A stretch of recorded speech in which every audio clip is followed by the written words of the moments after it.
ইনশাআল্লাহ আগামী ফেব্রুয়ারিতে অনুষ্ঠিত হবে।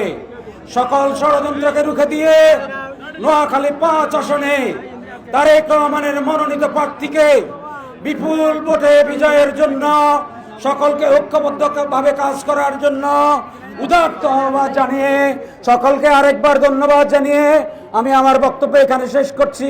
আসসালামু আলাইকুম ওয়া রাহমাতুল্লাহি ওয়া বারাকাতুহু।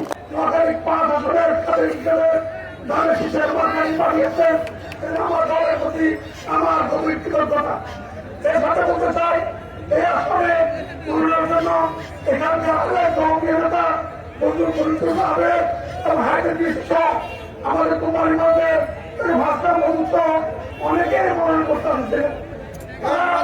আমি মনে করি যে তারা অনেক যোগ্যতম এবং জনপ্রিয়, প্রত্যেকেরই অনেক অনুসারী আছে, দলের জন্য অবদান আছে। আমি তাদের সকলের অবদানকে অত্যন্ত কৃতজ্ঞতার সাথে স্মরণ করে আমি তাদের প্রতি অত্যন্ত শ্রদ্ধাশীল। আমি মনে করি দল আমাকে দিয়েছে, এই জন্য তাই করে আমি তাদেরকে বাদ দিয়ে এখানকার কাজ করবো। কারণ আমি